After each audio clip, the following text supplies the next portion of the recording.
हरिओम. अध्यात्म रामायण अयोध्याकांड सर्ग पहिला. प्रवचन क्रमांक 26. नारदांचे आगमन भाग 2. लोके स्त्रीवाचकं यावत् तत्सर्वं जानकी शुभा, पुन्नामवाचकं यावत् तत्सर्वं त्वं हे राघवा, तस्मां लोकत्रये देव युवाभ्यां नास्ति किंचन. या जगामध्ये जे जे काही स्त्रीवाचक आहेत ते सर्व शुभलक्षणी असलेली जानकी आहे. तसेच या जगामध्ये जे जे काही पुरुषवाचक आहे ते सर्व रामा तुम्ही आहात. अशा प्रकारे या त्रिभुवनात आपल्या दोघांशिवाय अन्य किंचितही काहीही नाही. वास्तवात आत्मपरब्रह्म पुरुषोत्तमामधूनच माया उत्क्रांत झालेली आहे. यामुळे या ब्रह्मांडामध्ये एका आत्मपरब्रह्म पुरुषोत्तमाहून निराळे असे काहीही नाही. सर्व काही त्या परमवैश्विक ध्वनी, वायू, चैतन्य, प्राण, तेज, ऊर्जा, प्रकाश यामधून उत्क्रांत झालेले आहे. परंतु देवर्षी नारद मुनी या त्रिभुवनात म्हणजे स्वर्ग, मृत्यू, पाताळ येथे राम आणि जानकी यांच्याविषयी अन्य काहीही नाही असे सांगत आहेत. म्हणजे ते येथे सजीव सृष्टीबद्दल बोलत आहेत आणि पुढे ते ही सजीव सृष्टी कशी निर्माण झाली ते तत्त्व सांगत आहेत. त्वदा भासोदिता ज्ञानमव्याकृत मितीर्यते, तस्मान् महास्ततः सूत्रं लिंगं सर्वात्मकं ततः. ओम तत्सत् त्वं असि. हे राघवा, तू एकमेव सत्य आहेस. येथील सर्व काही तूच आहेस. येथे एकमेव तुझ्याशिवाय अन्य सत्य काहीही नाही. परंतु येथे विविध वैचित्र्यपूर्ण वस्तुजगत प्रत्यक्ष प्रत्याश येते. याचा अर्थ इतकाच आहे की येथे जे जे काही आहे तेही तूच आहेस. वैश्विक ध्वनी, वायू, चैतन्य, प्राण, तेज, ऊर्जा, प्रकाश यामधून जलसृष्टी उत्क्रांत झाली हे आपण समजू शकतो. कारण आज शास्त्रज्ञ अनेक वस्तूंची अनेक प्रकारे सरमिसळ म्हणजे परम्युटेशन अँड कॉम्बिनेशन करून अनेक विविध भिन्न गुणधर्म असलेल्या जडवस्तू निर्माण करतात. परंतु शास्त्रज्ञ सजीव प्राणी निर्माण करू शकत नाहीत, कारण त्यांच्याजवळ ते परम आत्मतत्व नाही.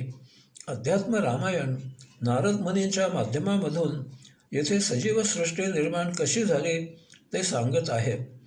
रामा, आत्मपरब्रह्मा पुरुषोत्तमा, तुमच्यामधून येथे जे काही घडते ती तुमची लीला आहे.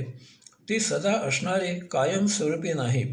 उत्पत्ती, स्थिती, लय असा येथे आपला वैश्विक खेळ सुरू आहे. ही लीला, हा खेळ म्हणजे आपण सत्य, परम, सदा असणारे, शाश्वत, आदी, अनादी इत्यादी आहात. आणि असे असूनही त्यापासून ढळून आपल्यामधून अशाश्वत, नष्ट होणारे, असत्य, भ्रामक, मिथ्या वस्तुजगत उत्क्रांत होते. म्हणजे परमज्ञानापासून आभासी ज्ञान म्हणजे अज्ञान निर्माण होते. यालाच अव्याकृत असे अध्यात्म रामायणाने येथे म्हटले आहे. कारण अव्याकृत म्हणजे अस्पष्ट आणि म्हणून गूढ, गुह्य, अनाकलनीय, रहस्यमय.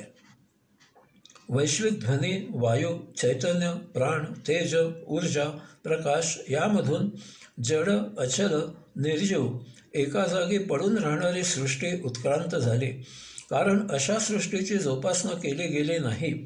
म्हणून आत्मपरब्रह्मा हे आभासी ज्ञान, अव्याकृत महत्त्व आपण सूत्रात्मा म्हणजे हिरण्यगर्भ मायेला प्रदान केले. तेथे त्या महत्त्वाची जोपासना झाली आणि त्यापासून लिंगदेह उत्क्रांत झाला. लिंगाची उत्क्रांती पुरुष किंवा स्त्री हे पितामाता यांच्यामधून अनुवंशिकतेने मिळणाऱ्या गणकावर अवलंबून असते. आता यासाठी DNA चाचणी विकसित झाली आहे.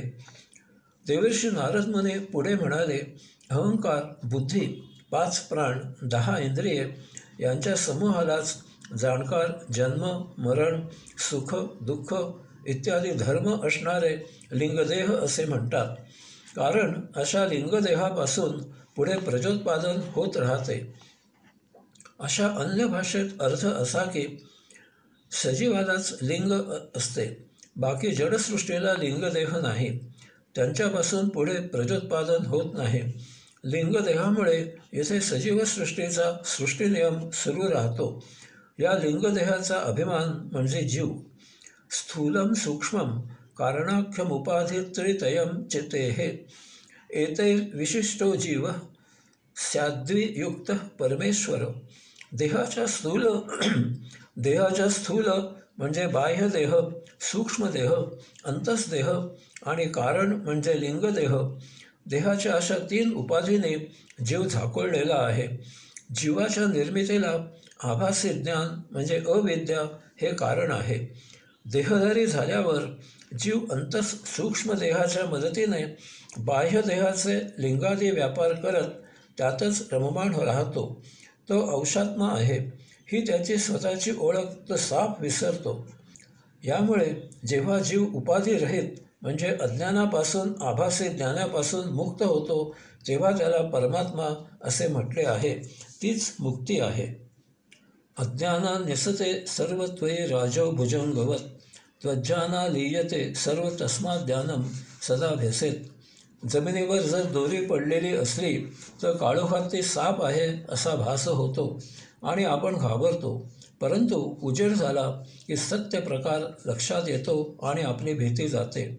याचप्रमाणे आपण येथे कोणीतरी सर्वोच्च शक्ती जगडव्याळ निर्माण करून त्याचे पालन आणि यथाकाळी लय करते अशी कल्पना केली आहे.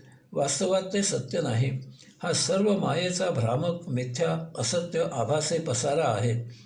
परंतु जेव्हा आपल्याला आत्मपरब्रह्म पुरुषोत्तमाचे सत्य ओळख होते, तेव्हा त्यायोगे हे सर्व काल्पनिक असून ही माया आहे हे सत्य ज्ञान होते.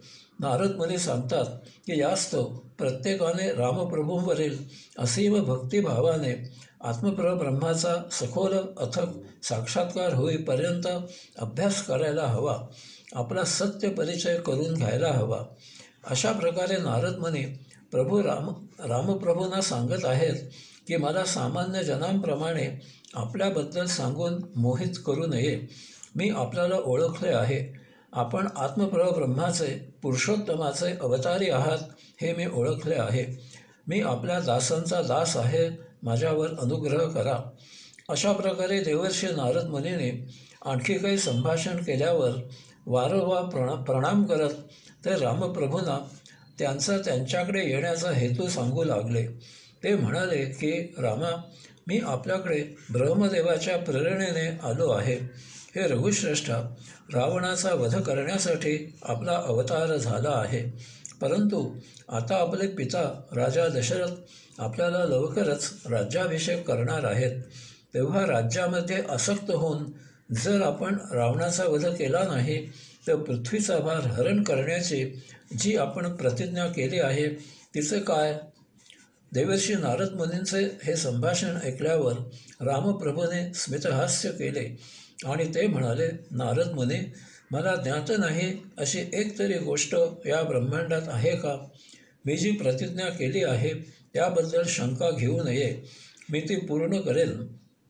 कालक्रमाने ज्यांचे प्रारब्ध क्षीण होईल अशा सर्व असुरांना ठार मारून मी पृथ्वीचा भार हलका करेन. रामप्रभूंना सांगायचे आहे की त्यांना अवतार कार्याची घाई नाही, कारण कोणतीही कृती करताना सर्व बाजूने साधक बाधक विचार करूनच कार्य करावे लागते. काही ठोस निर्णय घडवून मगच त्याचे पारिपत्य म्हणून कृती करावी लागते. रावण महादेवाचा परमभक्त आहे. त्याला महादेवाचे आशीर्वाद आहेत. रावणावर कृती करताना महादेवाचाही विचार करायला हवा. त्यांचा पाण उतारा करून चालणार नाही. तसेच रावण विद्यासंपन्न आहे, महापराक्रमी आहे. त्याने आज अनेकांना जिंकून घेतले आहे. त्याच्यावर चढाई करायला सर्वसामान्यांमध्ये त्याची नाचक्की व्हायला हवी. सर्वसामान्य जनता त्याच्यावर चढाई करायला, त्याच्या विरुद्ध उठाव करायला उद्युक्त झाली पाहिजे, कारण ही कार्यवाही सर्वांना बरोबर घेऊन करावी लागणार आहे. केवळ मी सर्वोच्च परमोच्च अशा आत्मपरब्रह्म पुरुषोत्तमाचा अवतार म्हणून येथे आलो आहे, म्हणून माझी अमर्याद शक्ती वापरून त्याचा क्षणार्धात नाश करून चालणार नाही. अशाने सामान्य जनता अशा दुर्जनांचा नायनाट करायला कायम माझ्यावरच अवलंबून राहील. तसे व्हायला नको. जनतेनेच पुढाकार घेऊन दुष्टांना शासन करायला पाहिजे. जनता धाडसे, पराक्रमे, निडर, स्वावलंबी झाली पाहिजे. यायोगे भविष्यात कोणीही दुष्कृत्य करायला धसता नये. रामप्रभू पुढे म्हणाले, रावणस्य विनाशार्थ श्वोगंता दंडकारणम चतुर्दश तस्मात्र ऋषित्वा मुनिवेशधृक् सीतामिषेण तं दृष्टं सकुलं नाशयाम्यहम् एवं रामे प्रतिज्ञाते नारदत प्रमुमोदः. रावणाचा वध करण्याची लवकरच मी स्वतः दंडकारण्यात जाईन आणि तेथे मुनीचा वेश धारण करून 14 वर्षे मुक्काम करेन. मग काही निमित्ताने सीतेला पुढे करून मी त्या दुष्टाच्या कुलाचा समूळ नाश करेन. रामप्रभूंची ही अशी प्रतिज्ञा ऐकल्यावर देवर्षी नारद मुनींना आनंद झाला. त्याने रामप्रभूंना 3 प्रदक्षिणा घातल्या, त्यांची परवानगी घेतली आणि त्यांनी देवलोकी प्रस्थान ठेवले. हरिओम.